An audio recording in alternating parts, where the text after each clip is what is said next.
peut-être aux alara mon copé ya ba musulman au utakuna na église au banapo sami na mosquée aux amo ya ba musulman au se convertir ce que au yepa et Jésus Christ au yamie comme Seigneur et Sauveur au banako ndime ba makam OK au banaki kondimela ba makam OK ba musulman musu badala net que ozai parmi ba musulman wana au bon wana oyene na ngamo Yesu ya ndé au komi ko dénoncer ban non musulman de Colvin hein musulman a aucun enfer nabi musulman a aucun enfer ndekonanga avec tout l'amour on a ça nango pona bino avec toute humilité si tu es musulman yeba aucun enfer oui pourquoi au travail de musulman hein ils ont la facilité de Colvin de tuer quelqu'un parce que quelqu'un dimeli religion na bangote et bazo benga batumsusu ba benga batumsusu ba kafri ozomona sikoyo ba kafri donc makamnyo so ye bien onde ozaya na ngam wana obongwani siko oyende na ngam na biso ba chrétien ba obanimi ya Jésus Christ comme Seigneur et Sauveur o comme o dénoncer ba makamo okutana nango et pas bandi wa ba musulman ou comme prophète. Si tu crois Kimbangu un jour tu vas te retrouver en enfer. Si tu crois que Kimbangu c'est lui ton sauveur, un jour tu te retrouveras en enfer. Si tu crois que Mahomet c'est lui ton sauveur, un jour tu vas te retrouver en enfer. Si tu crois que Bouddha c'est lui ton sauveur, mon frère, ma soeur, un jour tu te retrouveras en enfer, en train de graisser les dents, en train de pleurer, en train de bien-aimer, de pleurer profondément. Seigneur, toi qui aspires à la vie éternelle, sache-le, il n'y a pas de vie éternelle si tu t'attaches, tu crois à Mahomet. Tu vas périr, bien-aimé dans le Seigneur. Toi qui sers Bouddha, arrête de le faire. Toi qui sers Kimbangu, Kimbangu ne te sauvera pas. Maya misunangae ekomi maya komela kati na esobe obongo lipasi na ngai kolela oyo ya ngai ekomi lelo kusika oyo nazanga kilobi lelo yo ekomi ya ngai moninga to embelongo moninga na ngai ya tango nyonso seyo Yesu Nzambe awanga na kangai te atangai na zangi bapota o ya mote bapota ya mote mananga okausi yango Yesu nazalati otikaki ngai te motema na ngai ekumisa yo nakende wapi soki na yo te tango motema ekomaka suka opesa kangai yano Nzambe Lola ezofuta bien-aimé dans le Seigneur. En tout cas, un grand merci na bino nyonso bozali connecté na meilleur site na bino Nzela Lola tozana kacha Nzela Lola tozo kota bien-aimé. En tout cas, merci pour votre fidélité que vous accordez toujours à cette émission Rien que la vérité. Il sera toujours présenté par votre humble serviteur Alvin Bea Moussaï Natata. Mabo na ki bonzambe et ratarate bien-aimé dans le Seigneur. Lolo bonzambe ezo kitana loye moteme na maloba elongo na prophète Koko Yoka bien-aimé dans le Seigneur. Bozala connecté Boko Yoka Onan Boyoka te bien-aimé dans le Seigneur. Un grand merci na pasteur Feza Missi, la bouche autorisée de l'Éternel nanga moazerique papa na ki bonzambe topé sombote ezali na mama mami mbunga motema ya papa Blaise mbunga na Suisse filo moko ya motema bivense de homo depuis Londres mama na merdi to pesi mbote et sans oublier na mama na biso Gisèle Lukelo motema ya papa Emmanuel na Boston bien-aimé dans le Seigneur tozali na prophète à qui je m'en vais dire shalom l'homme de Dieu. Shalom de Colvin. L'homme de Dieu, bonne santé. Ngolo kakana nzambe ndezo sopana na kati ya bomwe na biso. En tout cas, ok, l'homme de Dieu, le loto yambio na émission na biso rien que la vérité bando bazola na biso papa to mekake mpe kosona bande koko discuter concernant bando na biso ya ba mizima l'homme de Dieu to ngaki to kote mpe na mozindo ya likamongo papa o mekake mpe ko éclaircir biso l'homme de Dieu et maloba na mboka na yo. Merci beaucoup Ndeko Alvin. Oyebi eloko ezosa la confusion lelo. Ezali ke batu ebele bazali ko comprendre te plan ya Nzambe pona mokili oyo. Batu ebele bazali ko sosola penza te plan ya Nzambe pona mokili oyo. Et pourquoi bazo sosola te ezali parce que sur la terre il s'est élevé. Il s'est élevé. Ba faux Christ na ba faux prophète oyo baye na ba enseignement des démons et ba memi batu na kati ya bubungi. Et yango lelo o remarqué au mona batu be bazolo bakeno te Dieu Nzambe atindaka sauveur moko pona ba sauveur moko pona ba race nyonso. Donc en fait les gens bazolo bakeno pona ba continent nyonso. Pona Asie sauveur azali, pona peut-être na bamboka misusu pe sauveur azali, pona biso ba mwindu pe sauveur moko azali. Ozomona ke ezali ba doctrine des démons. Donc bandeko ba na biso et sinon ba comprendre plan ya Nzambe pona mokili oyo. Plan ya Nzambe eza nini? Dieu dans les jardins d'Éden a créé, quand Dieu a créé l'homme, et la Bible dit, puis l'Éternel Dieu planta un jardin en Éden et il plaça l'homme qu'il avait formé. Et ya Nzambe ayaki kozwa mutu atie na kata jardin d'Éden, to yebi ke Nzambe alalisaki mutu un profond sommeil et ayaki kozwa mwasi. Abimisi mwasi na nzela ya mobali. Et il y avait une interdiction déjà même avant mwasi ya Nzambe saki mutu. Oki kolia mambuma nyonso, ba fruit nyonso. Il y a banzete dans le jardin d'Éden, mais sauf l'arbre de la connaissance du bien et du mal. Et nous savons ce qui était arrivé. La femme a liembouma. Et tant que moi c'est liembouma, ce n'est pas que mobile azalaki musika naï. La Bible dit la femme a moniqué mbouma na zaki malamu pe gupo na kolia yango kitoko na komona pe gu na kolia yango et allié mbouma wana. La Bible dit a pesi mobile naï ozalaki pembeni naï. Et directement mislo bango mibale efungwami. Et Nzambe aye ko benga na bango na kati ya jardin d'Éden. Ndeko Alvin, Nzambe oyo ya bolingo. Elohim, le Dieu créateur, a créé mutu na image pe selon ressemblance naïe. Et tangu abengani mutu na kati ya jardin d'Éden, Nzambe déjà avant même kutu a créé mutu. Nzambe a déjà plan il y a rédemption parce que la Bible dit l'agneau a été immolé avant la fondation du monde. Et nakata jardin d'Éden Nzambe ayebisaki au bout sujet na biso te ya lelo ya ba musulman. Non nazokoya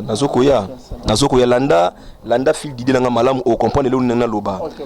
Déjà Dieu avait dit dans le jardin d'Éden qu'il y aura une inimitié entre la femme et les serpents. Le serpent va mordre la femme au talon et la postérité de la femme a écrasé la tête du serpent. Déjà par là, Dieu annonçait déjà la mort de Jésus sur la croix. Il y a la victoire. Il y a non Yesu Masiya alonga Satan. Maintenant de quoi le fin? Dieu maintenant, dans le but déjà dès avant la fondation du monde, Nzambe a cela qui déjà plan ya rédemption. Ko luka ko siko la mutu oyo ya créaki. Ko luka ko siko la mutu oyo ye a cela qui na image na ye pe selon ressemblance na ye. Ozomona de quoi le fin? Et Dieu mokile continuer Nzamba tambona batubele ba Enoch na kata Bible ba Noé. Et Nzambe ayo sala keno na nzela ya Noé ozaki na bana na emisatu ya mibali Sem, Cham na Jafet. Et Nzambe na nzela ya Sem ayeko pona Abraham, Isaac et Jacob. Et na nzela ya Jacob na nzela ya Judas mwana na ye ya Minei. Nde oyo Nzambe ayeko sala ke Yesu Masiya le Messie ayakoya. Et mokili esengeli et comprendre eloko oyo. Le Messie aye kaka pona Israël kaka bango mokote. Le Messie c'est vrai aye na Israël, c'est vrai parce que le salut vient des Juifs. Ndeko atatoko boya okolo baka Yesu zaka pona ba Juifs. Mais la Bible dit le salut vient des Juifs. Pourquoi? Parce que Yesu a outi et pas ya Bayuda. Et Nzambe atindi Yesu aye pona ba Yuda mais pona biso mokili mobimba. Parce que Bible est car Dieu a tant aimé le monde. La Bible n'a pas dit car Dieu a tant aimé les Juifs seulement. La Bible non plus n'avait pas dit car Dieu a tant aimé les Asiatiques. Non, la Bible dit car Dieu a tant aimé le monde. Et il a donné son Fils unique. Donc, tant que la Bible dit que Dieu a tant aimé le monde. Il y a parlé déjà dans la Bible, c'est ndeko bazola ndangai. Ndeko alfin, sur le monde écoute na mutu moko soit disant prophète soit-il, alobi ke omoni nzamba lingaka yo, mingi te nzamba lingako kaka mais moi muke kaka. Omoni te, yebise okosi. Parce que la Bible dit quoi? Car Dieu a tant aimé le monde. Donc Dieu n'avait pas seulement aimé le monde, mais Dieu avait tant aimé le monde. Donc ndekondongo salakawana ata malgré ba erreur na yo, malgré makamunyo so okosa nango, malgré ko chulama o batu bako chulama yo, malgré batu bakiko écarter yo babi ke yo za mutu paganu, yeba ke Dieu avait tant aimé le monde, Dieu t'aime tellement. Nzambe alingi biso mingi. Car Dieu a tant aimé le monde et il a donné son Fils unique. Apesi mwana na ye kaka moko. Dieu a aimé le monde et il a donné son Fils unique. Apesi ye pona nini? Apesi mwana na ye pona bolingo o azaki nango pona mokili mobimba. Non pas seulement pona ba juif kaka. Donc bandeko o bayaka bazolo ba ke Yesu kaka pona ba juif bazo comprendre place wana te. Jean chapitre 3 verset 16. Car Dieu a tant aimé le monde et il a donné son Fils unique. Le seul Fils unique de Dieu. Nzambe apesiye. Et la Bible continue. Afin que quiconque croit en lui ne périsse point, mais qu'il ait la vie éternelle. Afin que quiconque croit en lui, ata aza juif, ata aza grec, ata azali congolais, ata azali mutu au royaume Congo, na ba descendance au royaume Congo, ayebake, afin que quiconque croit en lui ne périsse point. Ata abotama na mboka opena islam eza ancré. Ata abotama bisika oyo bakoko ya bakoko ne bazaki na islam te ayebake. Dieu a tellement aimé le monde, il a donné son Fils unique afin que quiconque croit en lui ne périsse point. Ato ovanda kote ba bouddhiste, obotama za bouddhiste, yebake afin que quiconque croit en lui ne périsse point. Ne qualifie au moins so babi quiconque. C'est que et c'est la précision moko boy songolote. Et lingolo bate ezo concerné kaka un poignet de main ya batu moko boy. Afin que quiconque compte à lui, à tous les Congolais, aux Français, aux Anglais, aux Arabes, yebake. Mais bien aimé, vous qui me suivez, la Bible dit car Dieu a tant aimé le monde. La Bible n'a pas dit que Dieu avait aimé seulement un coin du monde. Dieu n'avait seulement aimé une seule race. Non. Ce qui a fait que Dieu envoie son Fils dans le monde, c'était parce que il avait aimé le monde. C'est son amour. C'est son immense amour, car Dieu est amour, qui a fait à ce que Dieu envoie son Fils, son unique. Dieu a tant aimé le monde. J'aimerais te dire, toi qui me suis, peut-être tu es un arabe, j'aimerais te dire ceci. Dieu t'aime tellement beaucoup. Mon frère, ma soeur, Dieu t'aime tellement beaucoup. Quand la Bible dit que Dieu avait aimé le monde, j'aimerais te dire que ce n'est pas que Dieu avait aimé les arbres, les animaux. Non. La Bible parle de nous, les humains. Dieu t'a tellement aimé. Et il a envoyé son Fils unique. Afin que quiconque croit en lui ne périsse point, mais qu'il ait la vie éternelle. Afin que quiconque croit en lui, il ne s'agit pas seulement des Hébreux, des Juifs, non. Même toi qui es arabe, même toi qui est né d'une famille musulmane, même toi qui es né d'une famille bouddhiste, tu es né, tu as trouvé tes ancêtres adorer Bouddha. Tu es né, tu as trouvé tes ancêtres croire à la religion islam. J'aimerais te dire que l'islam signifie la soumission à Dieu. Mais la Bible dit, car Dieu a tant aimé le monde. Le Dieu à qui vous devez vous soumettre, mon frère, ma sœur, toi qui crois à l'islam. La Bible dit, il t'a tellement aimé et il a envoyé son Fils unique, afin que si tu crois en lui, tu ne meurs pas, mais que tu aies la vie éternelle. Le moment est venu que le monde le sache. Le moment est venu que les musulmans le sachent. Il n'y a point de salut en aucun autre nom. Il n'y a pas un autre nom qui nous a été donné par lequel nous pouvons être sauvés. Si ce n'est que le nom de Jésus, Jésus de Nazareth. Jésus, le Christ du Dieu vivant, le Fils du Dieu vivant, l'envoyé de Dieu, le Messie promis d'Israël, le Messie promis du monde entier. La Bible dit, il lui a été donné un nom qui est au-dessus de tout nom. Le nom de Jésus est au-dessus du nom de Mahomet. Le nom de Jésus est au-dessus du nom de Kimbangu. Le nom de Jésus est au-dessus du nom de Bouddha. Il lui a été donné un nom qui est au-dessus de tout nom. Afin que tout genou dans le ciel, sur la terre et sous la terre fléchisse. Tout genou, que ce soit les genoux des Juifs, doivent fléchir. Que ce soit les genoux des musulmans, même des gens de la famille, de la lignée de Mahomet, que tout genou fléchisse.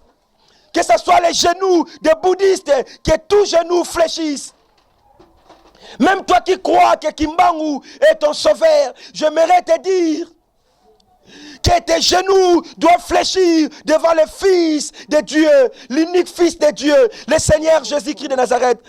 Afin que tout genou fléchisse et que toute langue confesse que Jésus-Christ est Seigneur. Oh Ramaga Sandarabasha Kabarabase Kayabarabasha. Yendarabose Keriabasha Kabarabasha Yababa. Que le monde entier écoute cette bonne nouvelle. Que le monde entier, tous les continents de la terre écoutent cette bonne nouvelle. Jésus-Christ est venu pour te sauver. Il y a la colère de Dieu qui est à venir. Il y a la colère de Dieu qui est à venir. Dieu jugera les vivants et les morts. Et il les jugera à travers son Fils Jésus. C'est lui le Dieu véritable et la vie éternelle. Il est écrit dans 1 Jean 5, 20. Le Fils de Dieu est venu et il nous a donné l'intelligence pour connaître les véritables. Et nous savons que nous sommes dans les véritables. À son Fils Jésus, qui est le Dieu véritable et la vie éternelle. Mon bien-aimé dans le Seigneur, toi qui aspires à la vie éternelle, sache-le, il n'y a pas de vie éternelle si tu t'attaches, tu crois à Mahomet. Tu vas périr, bien-aimé dans le Seigneur. Matthieu chapitre 24, verset 24. La Bible dit, plusieurs faux prophètes surgiront dans le monde. Plusieurs faux Christ surgiront dans le monde. Ils diront aux gens qu'il y a d'autres messies, qu'il y a d'autres sauveurs. Mais j'aimerais te dire, il n'y a pas de sauveur si ce n'est que Jésus-Christ de Nazareth. Donne ta vie à Jésus. Donne ta vie à Jésus. Crois au Seigneur Jésus comme Seigneur et Sauveur et tu seras sauvé. Jean 17, verset 3. Or, la vie éternelle, c'est qu'ils te connaissent, toi le seul vrai Dieu. Et celui que tu as envoyé, Jésus-Christ. Oh, Ramaga Samayama. Yendarabo Shakabaraba Sekaya Barabasha. Indabo Sotoria Bakandara Yamaga. Yesokotoria Sandaramaga Shakabaraba Sekaya Baba. La vie éternelle est à ta disposition, mon frère. La vie éternelle est à ta disposition, ma sœur. Crois au Seigneur Jésus comme Seigneur et Sauveur. Tu seras sauvé. Tu seras sauvé. Qu'on te trompe, mon frère, ma sœur. Si tu crois à Kimbangu, un jour tu vas te retrouver en enfer. Si tu crois que Kimbangu c'est lui ton sauveur, un jour tu te retrouveras en enfer. Si tu crois que Mahomet c'est lui ton sauveur, un jour tu vas te retrouver en enfer. Si tu crois que Bouddha c'est lui ton sauveur, mon frère, ma sœur, un jour tu te retrouveras en enfer, en train de graisser les dents, en train de pleurer, en train de bien-aimer, de pleurer profondément. Mais si tu crois au Fils de Dieu, à l'unique Fils de Dieu, comme Seigneur et Sauveur, Jésus-Christ de Nazareth, l'homme de Galilée, l'ancien des jours, le lys de la vallée, la rose de Sharon, le puissant de Jacob, oh Ramaga Sandaraba Shakabaraba Seka. le plus beau d'entre 10 000. Jésus-Christ de Nazareth, c'est lui le Dieu véritable. C'est lui qui est venu pour nous sauver. Merci. Il n'y a pas un autre nom en dehors de Jésus. Bien-aimé, sache-le aujourd'hui que tu devais comprendre ces choses. Que Jésus t'aime beaucoup. Car Dieu a tant aimé le monde. Il n'a pas donné Kimbangu. Car Dieu a tant aimé le monde. Il n'a pas non plus donné Bouddha. Car Dieu a tant aimé le monde, il n'a pas non plus donné Mahomet. Mais quand Dieu a aimé le monde, il a donné son Fils unique. C'est lui que Dieu a aimé de tout son cœur. Sur la montagne de transfiguration, il y a une voix qui se fit attendre. Celui-ci est mon Fils bien-aimé. Celui-ci est mon Fils en qui j'ai mis toute mon affection. Comprenez que j'ai reçu dans mon plateau un grand prédicateur de l'évangile. Le Dieu qui a créé le ciel et la terre, c'est celui-là qui a dit que celui-ci est mon Fils en qui j'ai mis toute mon affection. Dieu a mis toute son affection dans la personne de Jésus-Christ. Dieu n'a pas mis toute son affection. De notre émission, prophète, à toute occasion favorable. Vous n'êtes pas en train de prêcher, on fait l'émission. J'ai des questions que je dois vous poser. Je vais chuter.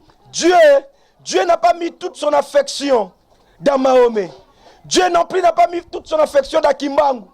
Même Kimbangu avait besoin de bénéficier de l'affection de Dieu, de toute l'affection de Dieu, qui est Jésus-Christ de Nazareth. C'est lui que nous devons aimer, c'est lui que nous devons servir. Toi qui sers Bouddha, arrête de le faire. Toi qui sers Kimbangu, Kimbangu ne te sauvera pas. Mais Jésus est venu afin que tu aies la vie et que tu l'aies en abondance. Merci que Dieu vous bénisse. Merci beaucoup. Merci beaucoup, prophète. Merci. Si cette parole t'a touché, si tu acceptes de donner ta vie au Seigneur Jésus comme Seigneur et Sauveur, j'aimerais prier pour toi. Tes deux mains à moitié levées. Éternel Dieu de gloire, j'ai prêché ta parole. Seigneur Jésus-Christ de Nazareth, tu es venu afin que les brebis aient la vie et qu'elles soient en abondance. Tu es venu afin que l'homme ne puisse pas périr, mais qu'il ait la vie en abondance. Laisse que tous les gens qui ont accepté de donner leur vie à toi, Seigneur Jésus, que tu transformes leur vie, que tu pénètres leur cœur, que tu les bénisses, oh Jésus, que tu te souviennes de le jour que tu vas revenir dans ta gloire, car l'enlèvement interviendra bientôt. Seigneur, que ta grâce soit sur eux. Conduis-les, Seigneur Jésus, vers pâturage. Bénis-les, souviens-toi d'eux, au nom puissant de Jésus. Ainsi prié. Amen, amen, amen.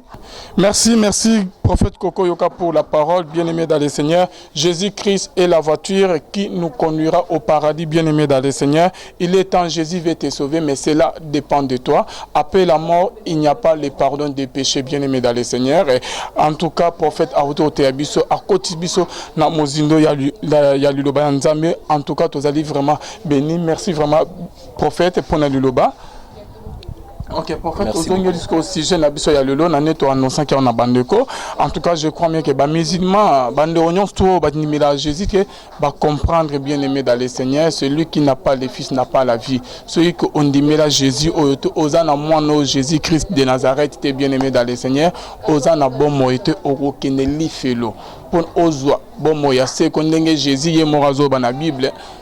Bon Moïse Katinaye, mon côté à colléquer pas tata soyez qui alekina na Jésus Christ de Nazareth bien-aimé et Seigneur qu'on dit pour na obikisama prophète net que le lo autour ya biso au contribution na mozino vraiment ya lilo bato pas mola mi vraiment l'homme de Dieu na bande ko bazola na biso mais prophète nazo comprendre était na royo ko koloba la fa pas to sola pour ba kimangis lolo pe ozo tangi comme Mahomet otangi comme ba musulman papa parce que pourquoi yo ozo telemela on dirait que ba musulman ni ba musulman ba sala ya mabe oyo que yo monique bako kende lolate papa. Gloire soit rendue à Jésus. Et loko oyo na zo reproché et pas ya bande konabiso ya islam parce que moi islam et la kisi la soumission à Dieu. Et qui dit soumission à Dieu, il dit koloba soumission à sa parole. À sa parole. Et par là, nangi na talisa na profiter pe na répondre na bande ko nyonso onde ko alvin oyo ba critique ka Bible. Ba critique ka Bible. Et nde na suka na kozongela pona na lakisa pourquoi nazo reprocher bande ko na islam. Dans le but, islam est ici la soumission à Dieu. Dieu étant notre roi, notre créateur, et atia ba loi naye. Et tant que je me soumets à Dieu, c'est que azoko se soumettre na volonté ya Nzambe wana, azo se soumettre na mibeko ya Nzambe wana. Maintenant, problème ezo se poser ezanini de Calvin. Où devons-nous trouver les lois de Dieu? Parce qu'en fait, aujourd'hui, il y a un problème. Mutumsusu, ce que l'objet que non, loi Nzambe ezana kata Bible mutumsusu koboya. Ozomona pourquoi? Parce que en fait, a repousser pas raison naïe. Mais ba raison na ye oyo na niveau ya compréhension na ya makambu ezabongo, mais na niveau penda ya compréhension makambu onga na lo balelo boye bande ko nyonso o baboya ka Bible bolandanga malamu. C'est vrai que Bible eye awa na Afrique, na Congo précisément, na nzela ba colonisateur. C'est vrai que Bible eye ana Congo pona ba colonisateur ba maté biso. Pona ba colonisateur bazui maloba oyo na kati ya Bible ba interpréter yango na sens na bango mobo songolo pona ba luka ba détruire les peuples congolais, les peuples noirs. C'est vrai, par là vous avez raison, mais du moins vous devriez connaître et comprendre, plutôt connaître l'origine de la Bible. En fait, Bible, Biblos, il a ici livre, le livre, bas livre, et outil wapi. Nakoboya maloba oisala kati ya Bible te kaka pona ete ba colonisateur ba yaki na yango. Mais il faut na yeba maloba oisala kati ya Bible et outil wapi. Il faut toyeba d'abord une chose. Les livres de la Bible qu'on retrouve dans la Bible ont été écrits en 3 langues. L'ancienne alliance na hébreu, ba partie ndamu na araméen, lokola partie ndamu ya livre ya Daniel, ba livre Esdras na araméen, et puis le Nouveau Testament en grec. Maintenant, Bible zolo baboye na 2 Timothée 3:16. Toute écriture est inspirée de Dieu, utile pour corriger, convaincre, enseigner. Bien-aimé dans le Seigneur, ba livre wana lokola Pentateuque, Genèse, Exode, Lévitique, Nombre, Deutéronome. Et ça, ba livre, il y a Moïse, écrit par Moïse, bien que moi, ma partie Ndambu. Et comment après, après Moïse, parce que quand on racontait l'histoire de la mort de Moïse, on a Moïse, Yemoko, Azala quitté, donc à Koufaki déjà. Mais et ça, ba livre, on est comment dans Moïse, et ba prophète, il y a un ancien temps. Maintenant, les gens, les musulmans, bazon dimela islam, la soumission à Dieu. Bango bandimaka, ba prophète lokola Abraham. Bango bandimaka, ba prophète lokola Moïse. Mais ba comprenaka penza te profondeur ya maloba. Il y a écrit à Moïse, dans le prophète, dans le psalmiste. Il y a on remarqué Jésus, dans la chambre haute, après sa résurrection. La Bible dit quoi? Abandi kotali sabango, azui la loi, les prophètes et les psaumes. Alobi nyonso wana e bandai ko concernenga e bandai ko lobela ngai. En fait, nos frères musulmans croient à ce qu'avaient dit les prophètes. Mais ils n'entrent pas en profondeur. Ils ont les écrits, mais pas l'esprit des Écritures. La lettre tue, mais l'esprit vivifie. Ils devraient comprendre que na ba écrit wana et ben kotalisa ke le Messie devait venir, le sauveur de l'humanité devait venir. Ozomona objectif ya makomi nyonso oyo eza ya ancienne alliance. Ozomona de quoi le fin. Maintenant Bible est le premier livre oyo ezalaki imprimé. Je crois bien en Allemagne. Mais bazui makomi oyo eza wapi de quoi le fin. Bazui yango na ba textes originaux, bien que ba textes originaux wana lelo et mon rappelé mais ce sont des copies de textes originaux. Mais ce ba retrouver yango na je crois bien la vallée de Qumran. Ozomona de quoi le fin. Donc bato abo ya Bible c'est juste parce que ba rassembler yango. C'est juste parce que ba pesi ba bakisi ba chapitre ozomona ba verset omami et pas un être humain comme nganayo babakisa bablo mususu bilo moya. Exemple Bible on a la Sainte Bible ba komi anine traduite d'après les textes originaux hébreux et grecs par Louis II, docteur en théologie. Donc oyo sikoyo musala oyo ne ezali sikoyo musala oyo batu o bazaki inspiré te, mais c'était des scientifiques, des intellectuels oyo sikoyo ba ko traduire ne yango. Donc ce qui te doit coûter dans un moment un problème il y a niveau de traduction et ça c'est que dans les textes originaux et c'est là qui bongo. Donc les bien-aimés qui nous suivent devaient comprendre cela. Et ça c'est que dans les textes originaux c'est là qui bongo. Yango on remarqué même lelo bande konabiso yo ba musulman ba ya quand même ozomona balo ba les contradictions de la Bible. Mais bazoye ba ko relever te que ba contradiction musulman est à niveau de traduction. Parce qu'il y a eu un philosophe qui a dit traduire une langue c'est la trahir. Parce que quand on traduit, donc et ça la pensa quand ndenge ça qui na témoin la place mususu, moi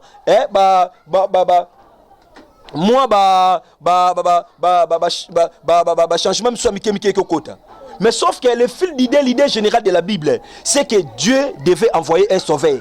Même Moïse avait dit, s'il croit à Moïse, Moïse a dit, Dieu suscitera parmi vos frères un autre prophète comme moi. Moïse était juif. En fait, s'il croyait à Moïse, il devait comprendre que les prophètes que les juifs devaient attendre, que le monde devait attendre, ce n'est pas les prophètes, il y a un mot comme ça arabe. Mais il devait être un juif. S'il croyait à Moïse. Mais ce qu'on croire dans le prophète, mais ces prophètes-là, la plupart c'était les juifs. Donc c'est comme ça que l'islam bazali na pembeni. En fait c'est quoi de quoi na pembeni bandimela Jésus comme Seigneur et Sauveur te.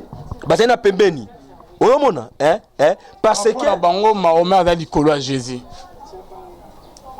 Bon en fait bakolo babongo mena ba écrit na bango kaka na Coran. J'ai eu la grâce de Dieu. Yoroluka moi ko jeter un coup d'œil na Coran. Mais on remarquait quand bazolo bla Issa o ezali Jésus-Christ. Baobini, Azali prophète, mais o asala mabete. Ousmane de Colvin, Asa prophète, mais o asala mabete. C'est que bazo reconnaître nini. De tous les prophètes, il n'y a que Issa, Jésus, na asala mabete. Ousmane de Colvin, muto asala mabete. Muto asala mabete. Siko pourquoi bolo bake Mahomet, bokanisa ke Mahomet aleki Jésus. Ezali stratégie à Satan de Calvin. Ezali stratégie à Satan. Aux hommes de Calvin. Ezali stratégie à Satan. Prochainement par la grâce de Dieu tu regardes dans le Coran. Ah ouais. Tu relevé le verset Oyo. Ezolobela Issa Jésus. Et tu retala yango de Calvin. On comprend qu'ils sont dans l'erreur. Et ba musulman papa baza na bonne voie to ba na nzela te pona yo eta baza na nzela ya nzambe te yango nazo ko expliquer et puis o ezali numéro à liboso to sape mission sur ça on a ya pena na Coran to kotanga et on comprendre yango o remarquer bango babo ya rapona ni somme surtout na Coran a de Calvin au monde que même quand nous parlons de Mahomet comme ça il s'agite même la fois passée quand on veut parler de Kimbangu ba s'agiter ba bengingai même pour la taonda ozomna sikoy au fait bah menace tokobomayo. Ils savent que leur Dieu c'est un faux Dieu. Ils savent que leur Dieu n'est pas le véritable Dieu. Pourquoi ne connaissons pas Bibongo? Obi histoire à Gédéon, Jérubaal. Pourquoi benga Jérubaal? Oyebi que l'ange de l'Éternel lui dit quoi? Renverse l'autel de Baal. O ezali na ndako tata na yo. Gédéon l'a fait, les matin batubaye. Nzambe na biso na renversé, Nzambe na biso na renversé, c'est ce qui bango ba osala. Nzambe na biso ki mangu, pourquoi koko oyo, pourquoi prophète oyo, akolo baboye, Nzambe na biso Mahomet, ozomona sikoyo.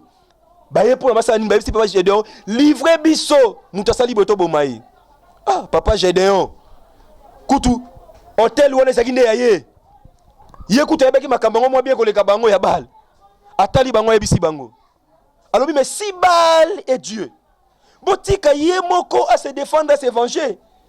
Ndeko Alvin, ce qui ngana boyi que Simon Kimbango allait sauver na ngaité. Simon Kimbango qui n'est pas big sangaité, un faux prophète de Dieu. Mais ce qui réellement allait sauver. Na misu babi que Simon Kimbango n'enzamé. Batika Simon Kimbango a se venger contre ngai. Batika Mahomet a se venger contre ngai. Mais tellement bayembi ke banzambe na bango wana bazana bango na makokite nde ba osala bongo. Mais yo moko mona ba commentaire misusu ndeko Alvin ba fingi même Yesu yo moninga na yana lobi ke non mutu asali Yesu boye non nous les chrétiens nous savons, nous sommes conscients d'ailleurs to bani nzamba limbisa oui pourquoi ndeko Alvin parce que to yebi ke Yesu yende véritable Dieu ozomona sikoyi donc bandeko wana bazali libanda ya penser ya nzambe parce que il croit que basakoli ya kala bazaki ya nzambe ozomona bazo croire que Jésus était le fils de Dieu. Non, excusez-moi, bazo croire ba musulman, bazo croire que Jésus était l'un des prophètes. Ozomona sikoy. Mais pourquoi si ils savent que Jésus est prophète, pourquoi ils croient pas ce que Jésus a dit? Ozomona.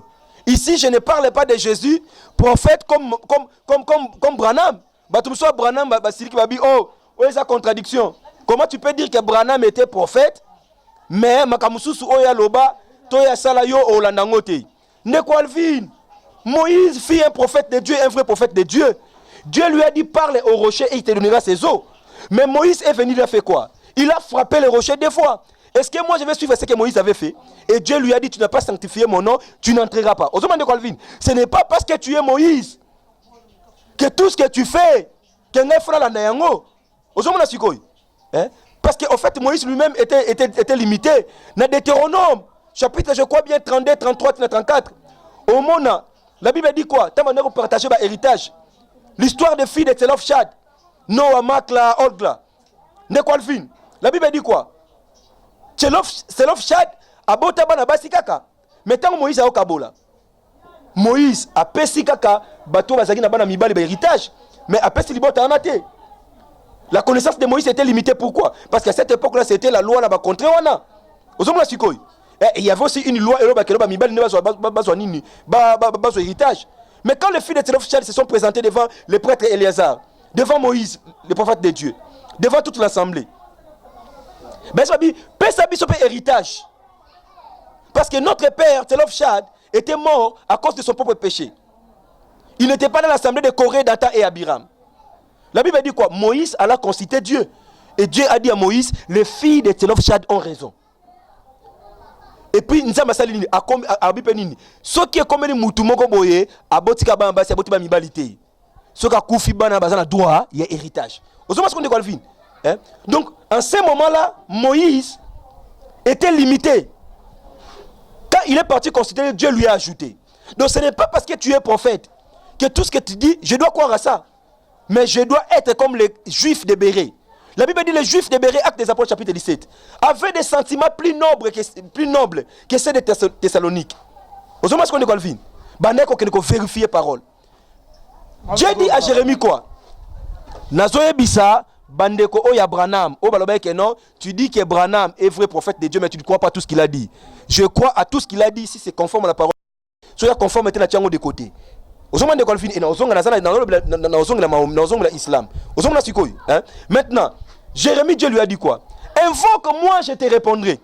Je t'annoncerai des grandes choses, des choses que tu ne connais pas. Jérémie est un vrai prophète de Dieu. Jérémie, c'est lui qui parlait avec Dieu. Jérémie qui écoutait la voix de Dieu. Ndeko Alvin. Mais Dieu lui dit, Jérémie, écoute mon serviteur. Il y a encore des choses qui t'échappent. Il y a encore des choses que tu ne connais pas. invoque-moi, je te répondrai. Je t'annoncerai des grandes choses que l'œil n'a point vu, l'oreille n'a point entendu, et qu'ils sont point montés dans le cœur de l'homme. Donc, il y a une chose, à part que Yesu, de tous les prophètes au Bayana Kata Bible, ils avaient commis aussi des erreurs. Ils avaient commis aussi des erreurs. Ce n'est pas qu'un gars peut faire ça. Donc les musulmans, mes frères musulmans, vous qui croyez que Jésus-Christ était un vrai prophète de Dieu, vous devriez croire à tout ce qu'il a dit. Qu'est-ce que Jésus a dit? Qu'est-ce que Jésus a dit? Jean chapitre 17, versets 1 à 3. Père, je te glorifie. Abi Père, glorifie ton Fils afin que ton Fils te glorifie. Selon que tu lui as donné pouvoir d'accorder la vie éternelle à toute chair, à tous les hommes que tu lui as donné. Or, la vie éternelle, ceux qui te connaissent, toi le seul vrai Dieu et celui que tu as envoyé. Si je crois que Jésus était un vrai prophète de Dieu, mais il devait croire aussi à ça, la connaissance de qui est Dieu, la connaissance de qui est Jésus véritablement. Alvin, c'est ça la vie éternelle. Donc, frères musulmans, on est bien de quoi Alvin. Et ça juste quoi? Le diable sait que si quelqu'un croit au Seigneur Jésus comme Seigneur et Sauveur, il héritera du royaume des cieux. Il y a moi sur quoi ça la nine, ba manigance à Luka, des voies et moyens. Pour à cause de sa fausse doctrine autour à Jésus. On dit mané Jésus, mais bien un prophète. Il n'était pas Dieu, il n'était pas le Fils de Dieu. Aux hommes la sikoy, ba de souba banini, Yesu qui mutute. Avec un esprit, Aux hommes la sikoy. Donc, ce sont des fausses doctrines autour de la personne de Jésus-Christ. Parce que le diable, en fait, il sait, ce qui mouta à Yebiye Soumalamu, il a la vie éternelle. Prophète na bande bazo la ambition il y a bande musu o que peut-être bazo mituna ba question net que yozo le bela ba kam ya ba Mahomet ya ba musulman ba nini prophète o me un peu ko yebisa bango ba bazo kanisa que on dirait que prophète ozalara moko pe ya ba musulman o utakuna na église o bana po same na mosquée o damo ya ba musulman o se convertir ko o yepa et Jésus-Christ o ya mieux comme Seigneur et Sauveur. Bana ondimela ba makam oke ndako o banaki kondimela ba makam oke ba mizima musu badala net ke ozai parmi ba mizima wana o bongwani oyene na ngamo Yesu ya onde okomi ko dénoncer ban okoma makam nyonso oyebia onde ozaya na ngamo wana o bongwani siko oyende na ngamo na biso ba chrétien ba o bandimela Jésus Christ comme Seigneur et Sauveur okomi ko dénoncer ba makam okutana nango et pas bandi wa ba musulman ou comme prophète. Eza bongo tende ko l'homme de Dieu. Eza bongo tende ko Alvin. C'est juste que nazo ndimela makambo o ekomami na kati ya Bible, nazo tanga yango et tant nazo comparer na ba religion mususu. Nazo comprendre que religion o eza na kati ya erreur et religion o eza na kati ya erreur te. C'est-à-dire quoi? Nazo ndimela Coran o eke komami na Coran l'homme de Dieu. Mais on a kota lisa biso. O komami na Coran na o komami na Bible ezali lolenge moko te. En fait, c'est quoi? Bon, en fait, c'est lui qui a écrit le Coran. Je ne sais pas vraiment, mais je crois que et cause à la livre Oyo Mama Tikele Bango, parce que bien un livre sacré, donc je crois que ça peut être ça, je crois que ça peut être ça. Mais en fait, tant on a moi Coran Mouké, na monara quand même, balobelaka. Il croit, il croire naba Ibrahim, Abraham, tout ça dans les prophètes de l'ancien temps. C'est ainsi que je dis ceci, l'islam c'est la soumission à Dieu de Kwalfin. Qu'est-ce que Dieu dit? Au travail de musulmans, ils ont la facilité de Kwalfin de tuer quelqu'un parce que quelqu'un a animé la religion à Bangote. Et bazo benga batumsusu ba benga batumsusu ba kafri. Ozomona sikoy. Kafri, donc incirconcis. Donc ils sont prêts même à tuer ces gens-là pour les religions à Bangote. Mais s'ils doivent se soumettre à Dieu, ils croient que Jésus était prophète de Dieu. Quel amour est ce qui n'a pas? À l'époque de Jésus, Jésus avait tué qui? C'est là où je dis qu'ils sont dans l'erreur. Ils pensent se soumettre à Dieu alors qu'ils se soumettent au diable. Donc ils sont dans une mauvaise foi. Bande comme musulman ba la mitema. Donc la soumission à Dieu, il faut mandimela makambu oyo Abraham balobaki. Pona ba musulman na ba bongola mitema te. Non, musulman de Calvin. Musulman a aucun enfer. Nabi musulman a aucun enfer. Ndekonanga avec tout l'amour, on a ça pour Nabino, avec toute humilité. Si tu es musulman, il n'y a pas aucun enfer. Oui, pourquoi? Parce qu'un musulman, c'est quelqu'un qui n'a pas crié au Seigneur Jésus comme Seigneur et Sauveur. Alors pour avoir la vie éternelle, pour être sauvé, il faut quoi? Le Seigneur Jésus comme Seigneur et Sauveur. Donc en fait quoi? Et bon musulman nyonso oyo basala ba pays arabe na boye o côté évangile quotidien ba okende wapi ende kwa fini na bisi ndeko na bi omoni depuis Yesu ayaki Alvin yokanga malamu na lo bango toujours depuis Yesu ayaki akufi asekwi prophète nyonso oyo akoya koyebisa yo que aza prophète Nzambe azui message mo spécial ko utepa na Nzambe lokwa Mahomet azui Coran message mo spécial ko utepa na Nzambe yeba que aza faux prophète azo mema na libungi parce que depuis que Jésus a été bien car Dieu a tant aimé le monde il a donné son fils unique son seul fils au monde afin que quiconque en lui ne périsse point mais qu'il ait la vie éternelle. La vie éternelle ezali kati ya mutu oyo andimeli Yesu Masia afin que quiconque croit en lui ne périsse point mais qu'il ait la vie éternelle. Donc bah prophète Matthieu chapitre 24 de Calvin plusieurs faux prophètes surgiront. Mais bah on la Bible était na ndongo yozolo bandimela na bango du lobo te ya Bible papa ba keza loba ke bandero normal ba comment na bango ba de Calvin oyebi pourquoi ba juif bandonga ba boma Jésus mais ba boma Jésus mais so ba croire que Jésus azalaki prophète Nzambe attention ba boy kondimela Bible oyo mais l'histoire de Jésus est connue même na ba Israël kuna de Calvin. Et yebani ke Yesu même ba yo connaître ba yaki après. Pourquoi bandai ko boma bango? C'est parce qu'il disait que Jésus qui était le fils de Dieu, il est mort et il était mort et il est ressuscité. Ozoma ce qu'on dit donc ceux qui bango bandimi ke Yesu aki prophète Nzambe. Ba boy na bango kotanga na Bible awa. Problème ezate. Ba kende même na Israël va se renseigner. D'ailleurs ba pays arabe, ils ont pays autour à Israël. Mais pourquoi même Israël yango ba boy ya Yesu? Ozoma na sikoy. Donc si il croit quand même à ça baboy na bango Bible mais ba kende et alors quand tu soko boyi Abraham bandim na Abraham pour nanine peut quand même na ta Bible tiens parce que bandim na Abraham parce que au fait na ba texte originaux Abraham azakuna na kati ozomna sikoy yango peut to senga na bango ndeko musulman ceux qui ont boya kondimela makambo na zo ba oza na kata Bible awa ce n'est pas un problème kende na Israël renseigne-toi tu verras que Jésus ce qui va bomaki, c'est parce qu'il se faisait égal à Dieu. Il disait que Dieu était son père.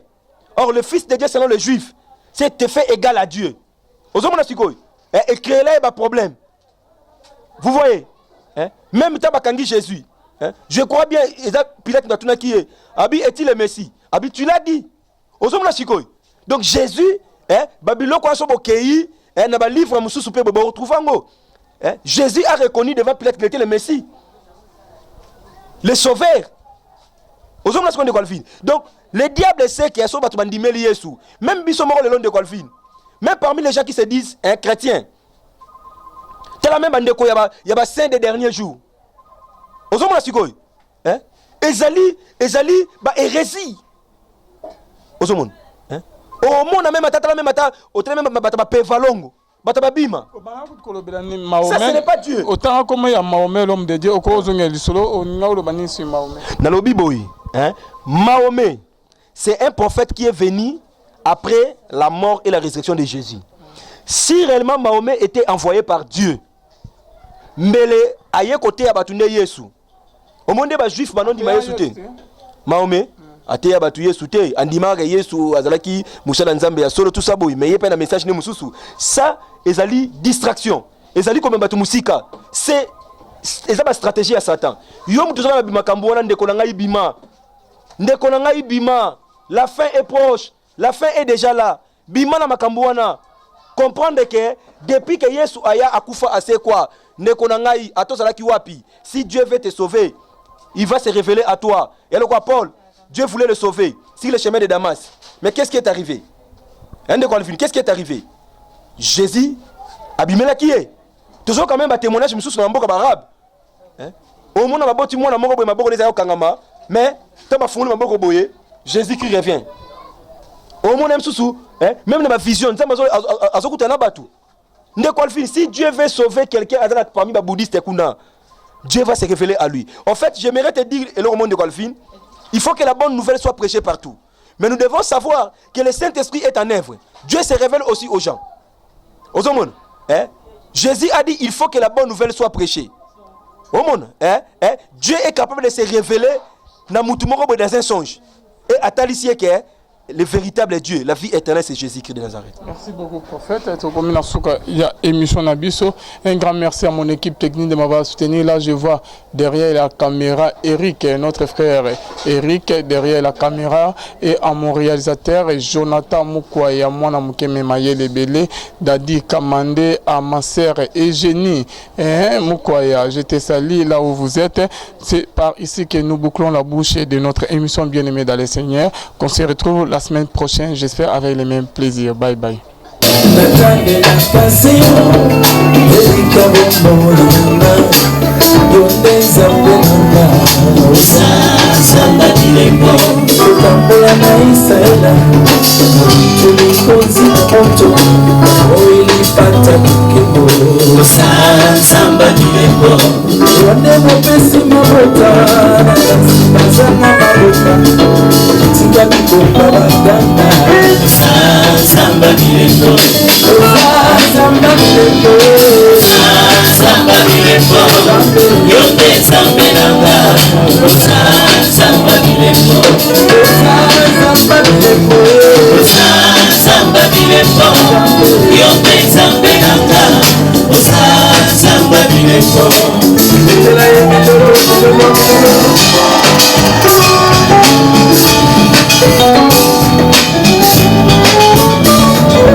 Thank you.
Merci pour notre temps, merci pour notre présence.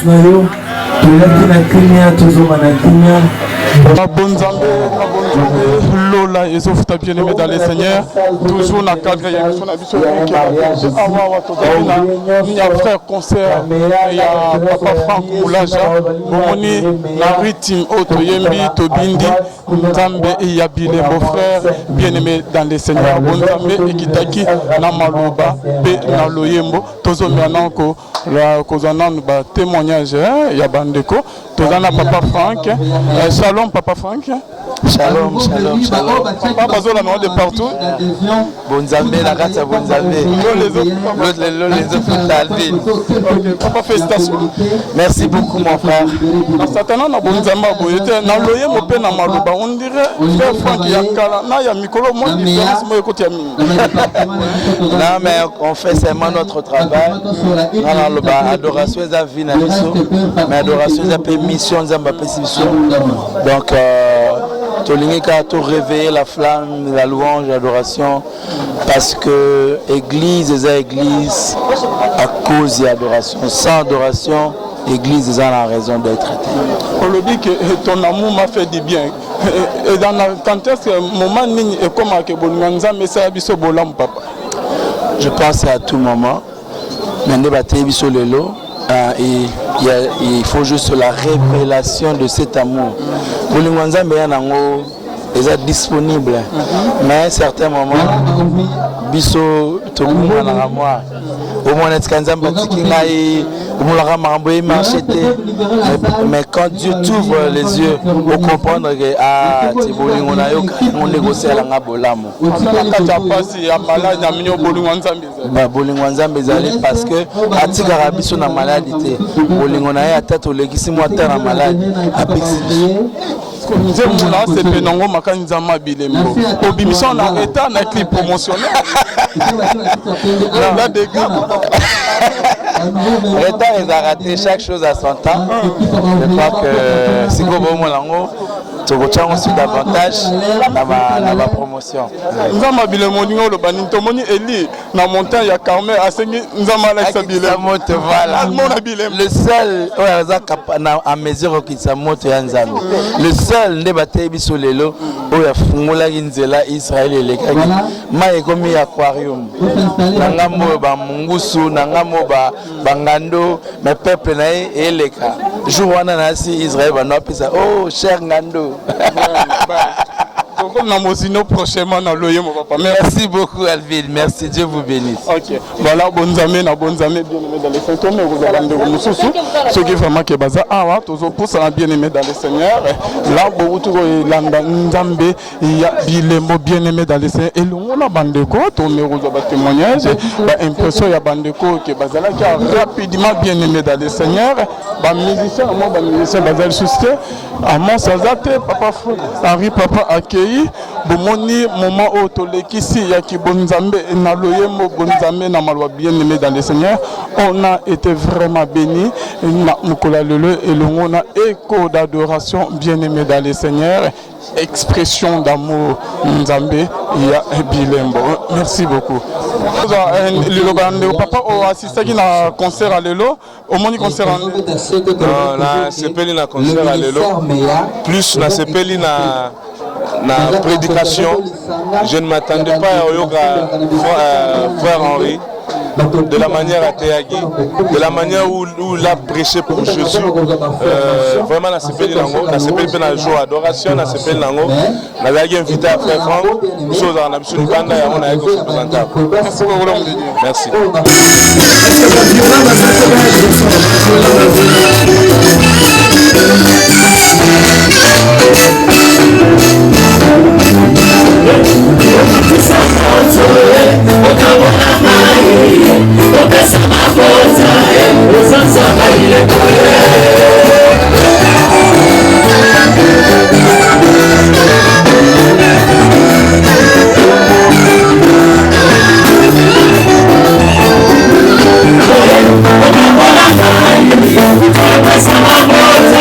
Jesus,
Jonathan apesi biso na présence na yo toyaki na kimia tozonga na kimia